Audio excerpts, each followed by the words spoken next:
Hi everyone, my name is Cheryl and this is my Happy Handcraft Studio.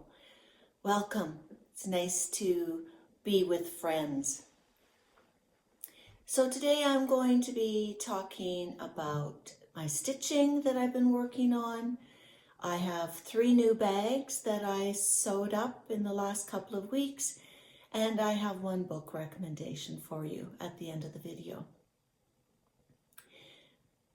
So something that you might not know about Alberta is that Alberta has a large percentage of people from the Ukraine.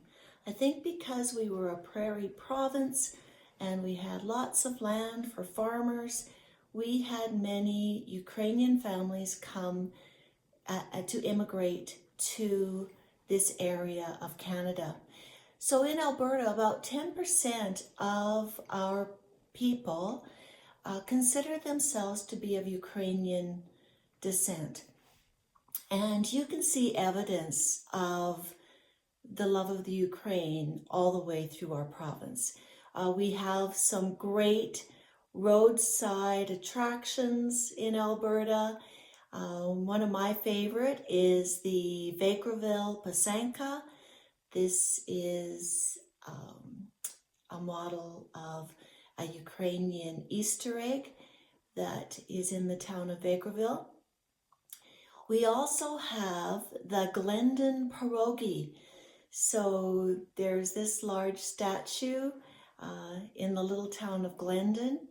It's very common in Alberta for small town churches to have pierogies, suppers to raise funds for their church or their community.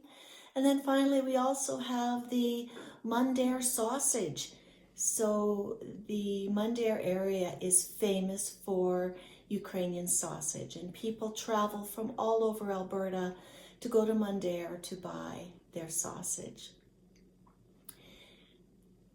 So we also have a Ukrainian heritage village, cultural center, and it's a great place for families to go and learn about the Ukrainian people and their struggles when they first came to Canada. This center also offers field trips for schools, because in our social studies program we learn about the first immigrants to Alberta. And something else that's going on in the province, one of our NHL hockey teams, the Edmonton Oilers, has a 50-50 draw going right now, and so far they're at over $800,000 that will be shared with a lucky winner, and the rest will go to the Ukraine-Canadian Center, I believe is the name of it. And finally, tomorrow in our Alberta schools, the children and teachers will all be wearing blue and yellow. And I imagine a lot of the parents and other Albertans will wear those colors tomorrow as well to show their support for the Ukraine. So I have 1 fully finished object that I've completed. This is the Merry Christmas Ornament, and this was a free pattern from House Stitchery. I believe you go to their Instagram account and there's a link there. And I love how it turned out. This is done on a 32 count Dove Grey Lugana, and I've decided that this is my favorite fabric. I love the color, I love the count. It's just a great fabric to work on. And I did it as a flat fold, so I'll just lean it up against something. Really, really pleased with how that turned out. The next thing is a finished object. I'm working through Jeanette Douglas's mini bouquet sal, and this is the March tulip bouquet. I did change the color for this tulip. In the pattern, they have a much redder tulip. But when I buy tulips in the spring, I buy the pink ones, so I changed that color. Loving that sal. I mean, this is just if you're not interested in doing the whole monthly thing, go to our website and pick up a few, because if you need a small for some kind of an exchange, these are perfect. They only take like a day or two of easy stitching. All right. So I'm going to share with you one of my big pieces from last month. Just move over here. So I've been working on Hoity Toity, that's the Long Dog Sampler. And for February, I had this in my semi-sane challenge group as it's bappening. So this was all about those big, amazing projects that we're working on. And for this challenge, it was 1,000 stitches a week. So in February, I put 4,000 stitches onto Hoity Toity. And I love it. This is one of my favorite projects. Now, I haven't touched it in March, which is good. You know, it's nice to take a break from something that you've worked on quite a bit. And I'll be eager to go back and work on it. So, main challenge for March has been March Madness by the Steel City Stitchers. So, they have a bracket that you work through. So I'm going to show you my pairings and which were the winners.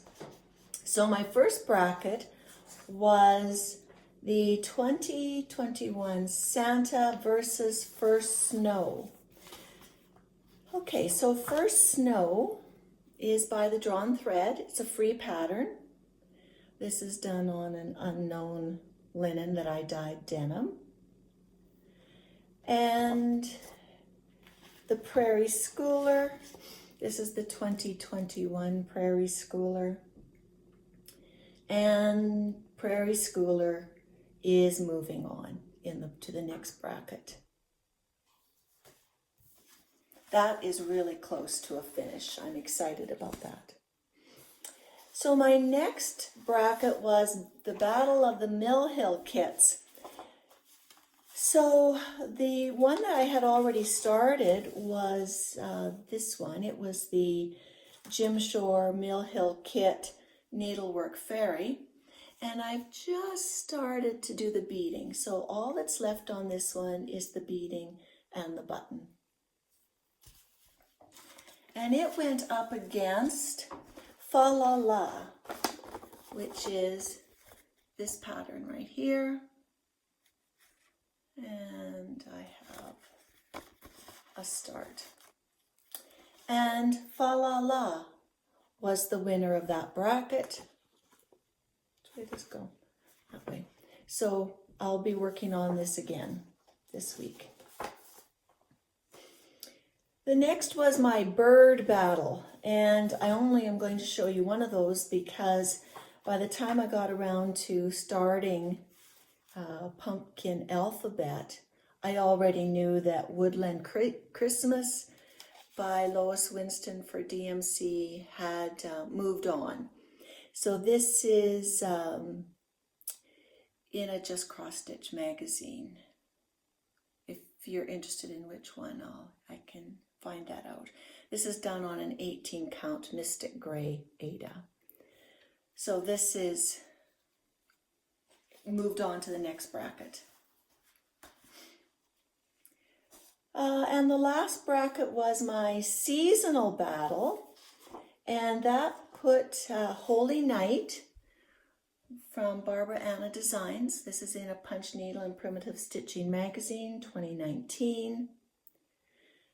And again, it's on the 32 count, Lugana and Dove Grey. And that went up against my new start, Boo. So Boo is Luminous Fiber Arts. And I have a start on that one. This one is on a platinum Zweigart, 16 count. And I already know that Holy Night is moving on. So if you're interested in having a say in what comes next, you can go to my Instagram account, happy.handcraftstudio, and you'll be able to vote on which ones you want to go ahead. You can choose between 2021 Santa and Fa La La. And you can vote on Woodland Christmas and Holy Night. So I'd love for you to go over and follow me there. So some other things I've been working on. I've been working on Spring 1881. This is by Twin Peak Primitives. And this is in the 2020 Spring Punch Needle and Primitive Stitching magazine.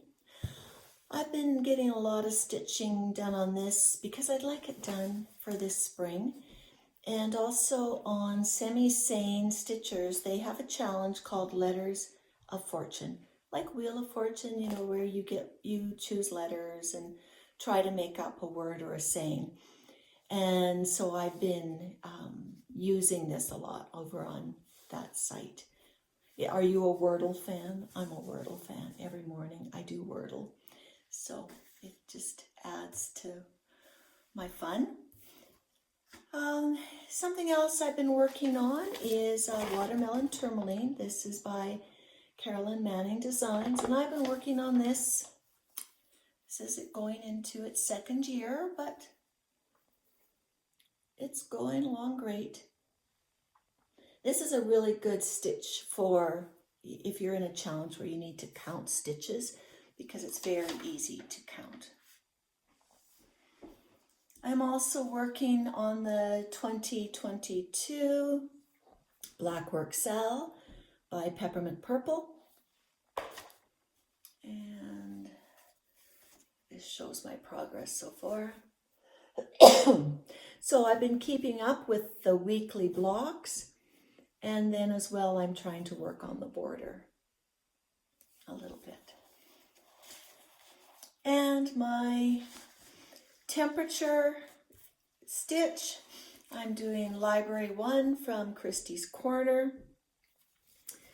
And in February, I added 2/22/22 for February 22nd, 2022. And I'm working my way through March.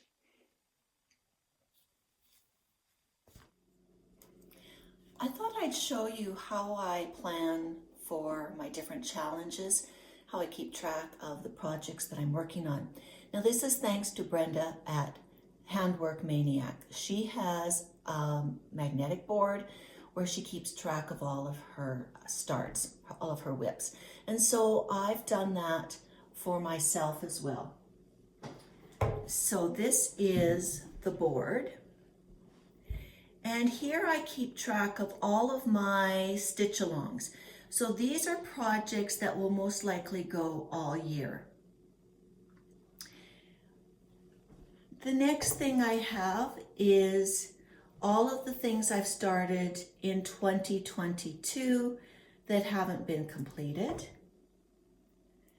And then this shows my 2021 starts. Here are projects that I've finished, but they still need to be fully finished. And then this final one is my fully finished objects.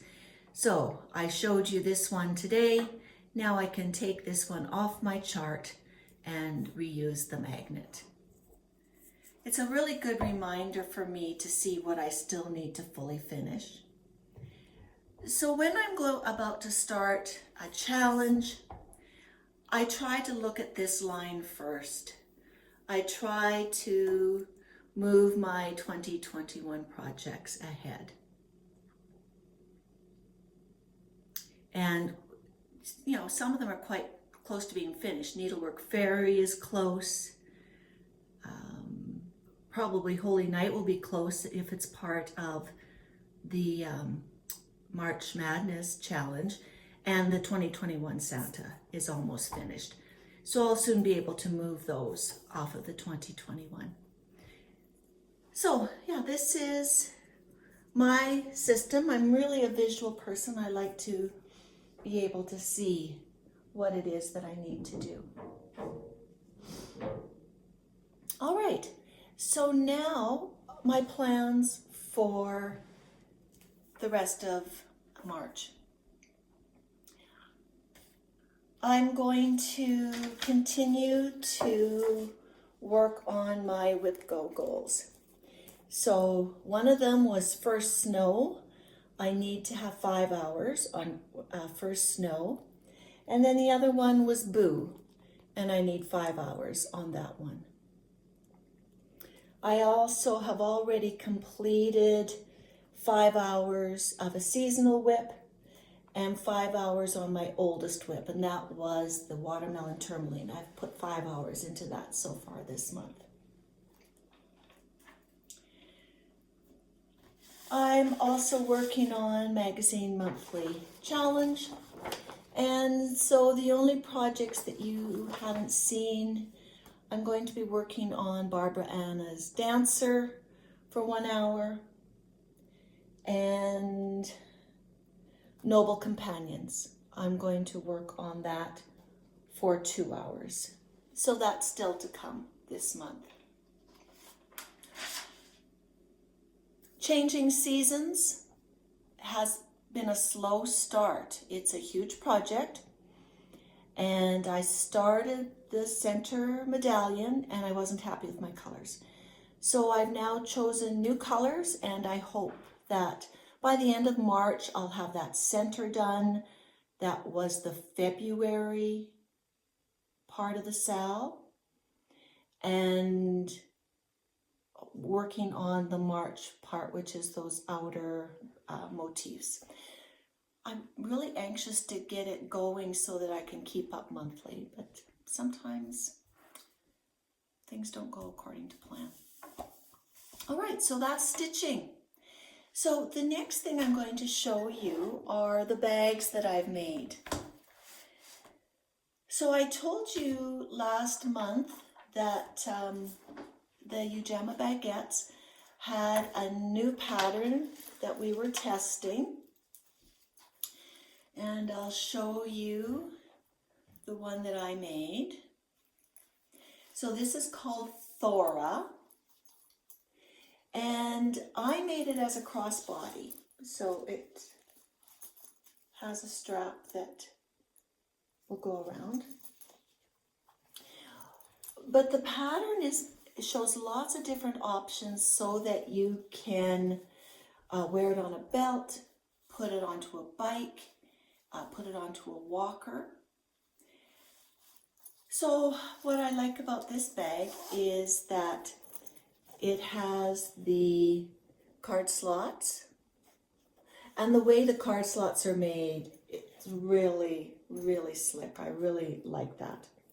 And then on the other side, we have a faced zipper. So the pattern shows how to make this facing to go over it. And it was easy. Like, you know, I'm always worried about things that I have to sew and then cut, but it was great. Like, I will put this kind of a zipper on the outside of a bag sometime. So last time I did this bag, so you can see they're similar in size. I think this one might hold a larger phone than what this one would. I've been using this bag. This is the money bag. I've been using it since I showed it to you last, and I love it. So you can see, like, it's full. It's got all my cards, it has Kleenex, it has a mask, and yet it's still is quite compact. So 2 other bags I made, and I love these. If you have little girls in your life, either as a mother, an aunt, a grandmother, the Ujama baguettes have a pattern called Just Ducky, and it was made with little people in mind. So this is what it looks like. There is a zipper on the back. I have some nice bright pink in there. I made just a ribbon strap for this because I don't think it'll have that much hard use for a little girl. Love this fabric. This was some fabric that was donated to the Ujama Grandmas. And has a little flap. And then inside, there's just a little slide pocket, slip pocket there. But super easy make, and it's just so cute. So I made this one, and then I was in the spring mood, so I made this one as well, with some nice floral for spring. And we all know pink and purple is just a great color. Now, maybe you have little boys at home and they won't wear this. This pattern also comes so that you can make it into a waist bag. So, you know, think camouflage, whatever, fishing, skateboarding, hockey, whatever fabric, because little people like to carry their treasures with them. So this is called Just Ducky. It's a great pattern. I highly recommend it. So for you Ujama Grandmas, I'm really busy currently getting ready for our big fabric and yarn sale, which happens at the end of March, end of April, beginning of May.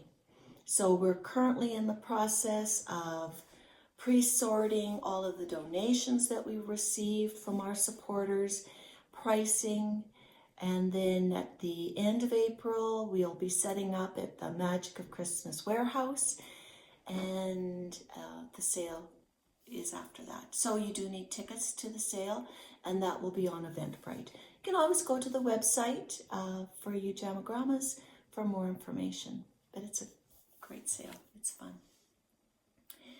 My final thing is my book review. Now, this is a book that I've read for the second time. I read it last year, and then it was chosen as a book club selection for one of the book clubs that I belong to. And it's called The Midnight Library. So this book is by Matt Haig, and it tells the story of Nora Seed. Nora, she's down on her luck. You know, she's feeling that her life has just not gone according to plan. She is losing her job. Her cat dies. Like it's enough for her. She decides she's going to end it, and so she does.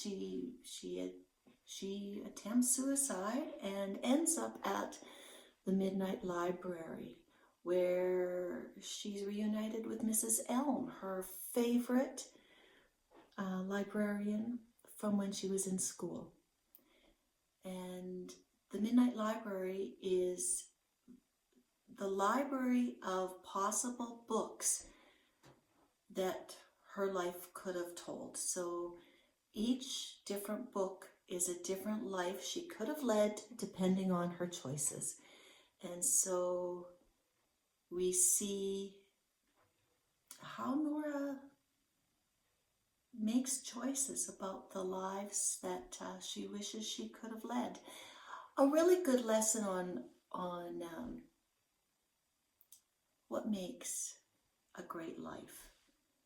You know, what is it about a life that makes it memorable, makes it worth living? It's a great book. The part I liked best is about your book of regrets. Sometimes we regret things that we really had no choice about. Sometimes we put a lot of pressure on ourselves for choices we made that affected others that maybe didn't really affect them. So it's a really, really great read. I would highly recommend it. The Midnight Library. All right, everyone. I hope you're doing well. I hope that you have something in your life that reduces the stress of our world today. Remember that we are a world of good people who would just like to be at home with their family, making their best life. All right, everyone. I'll see you next time. Bye-bye.